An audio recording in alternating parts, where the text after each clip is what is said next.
So thank you, Robyn, again, for all the work that you're doing. And so what we're talking about is, yeah, we probably need to be talking about how do we neutralize our stress response from kindergarten. I mean, we don't do that well as a culture. But then what you're alluding to, Rick, is the medical environment. And what Robyn just said is alluding to the medical environment. And what you just said, is we can all relate to that, the medical environment. There's some pride in divorce rate and pride and crushing people, and it's a hazing, and if we get to the other side, then somehow we're tougher or whatever. And that unfortunately goes back 100 years, for when medical education shifted. So we also need to be, that's one of the things I've been doing, is trying to work in the medical learning environment to shift that, even just a little millimeter to the side, to make things a little bit better. But as long as we continue to reinforce the ways that we have done things, it will be helpful for us to learn how to neutralize our stress, but only to a certain degree, right? I mean, we need, it's a both and. We need to be looking at the medical environment. I think one of the challenges too is that, a little bit of stress is important. You need a little bit of stress. Our bodies are designed to really flourish when there is some type of physical stress. We've seen this when astronauts go up into space. They need physical stress on their body. Otherwise, things start to just start to break down. So having a little bit of stimulation is good. And I think that's maybe the difference. Stimulation versus stress. And maybe how do we recognize, I'll throw this out there already, how do you recognize when you're kind of crossing the line, or when the stress is starting to become too much? Because it's such an insidious process, how you get there. So it's just like you keep, what do I say, how do you boil a frog? You just kind of keep turning up the heat a little bit gradually, and before you know it, that's it, you're done. I think that it's affecting your life, right? So if you're not sleeping, if you're not eating the right foods, if your digestion is totally off, if you can't focus and you don't have concentration, if you're reactive instead of responsive, if you're saying things you wish you could take back, if you're doing things that you wish you could take back, if you're not enjoying your life, and if you're developing symptoms that shouldn't be, really checking in with how you are with yourself, how you are with other people.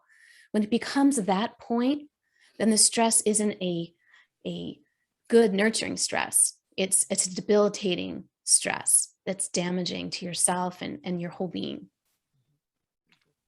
I want to speak to that for just a moment, because it seems to me that so many times when we get into this discussion, now that we've decided as a culture that we're going to talk about burnout, that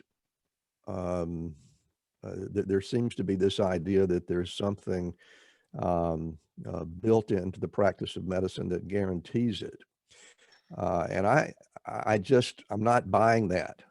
A lot of people have heard me say that from the time I started practicing medicine a very long time ago, that I could not wait to get to work every day of my life. I was having a blast.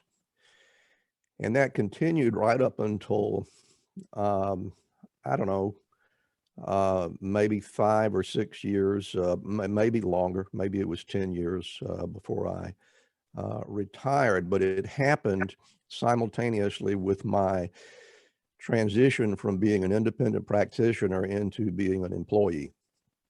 And I think most of us nowadays are much more in an employee world, and we have far more interactions with electronic medical records and people who are counting our RVUs and insurance companies and things of that nature, as opposed to interacting with patients.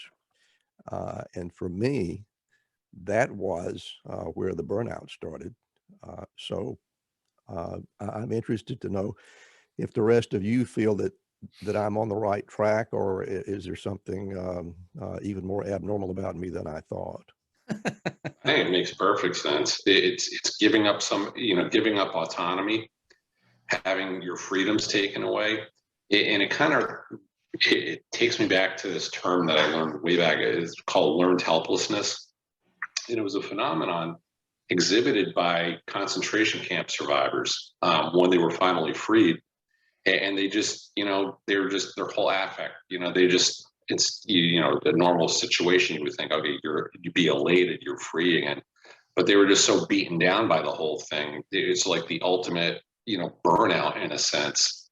And it really stemmed from having been totally, stripped of their decency and their will to live, which is based on freedom, their freedom of choice, freedom to the pursuit of happiness, all these things that we take for granted sometimes.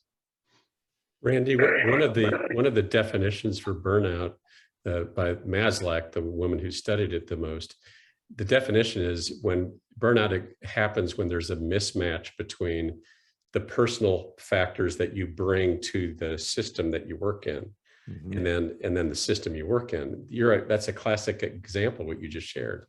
When there was a perfect match between you and what you had created, and then there's another system that you joined you or whatever happened there. And that was where the mismatch was. The way they did things and the way you did things was the mismatch. And that's where the burnout happened. That makes a lot of sense. Yeah. So some of those personal factors are, we could talk all day about just the personal factors. So a lot of us, I'll say for myself, I didn't really know what I was getting into, in the medical environment. And so the constellation of me coming into it, there was a mismatch from day one. I was not, totally engaged with the environment and the way that it worked, even in medical education. And so there's always been that tension for me. So anyway, I want to share that, that is something else that we need to pay attention to when we're talking about burnout. Thank you so much for joining us for this discussion today. If you'd like to learn more about our guest, head on over to our Patreon page where you can access exclusive content, including the full segment of our show. Never want to miss an Inside the Doctor's Lounge clip? Be sure to click the subscribe button to our MD Coaches YouTube channel. As always, we appreciate suggestions for future show topics. Let us know what you're thinking in the comments below. And finally, special thanks to the talented Ryan Jones, who created and performs our theme music for the show.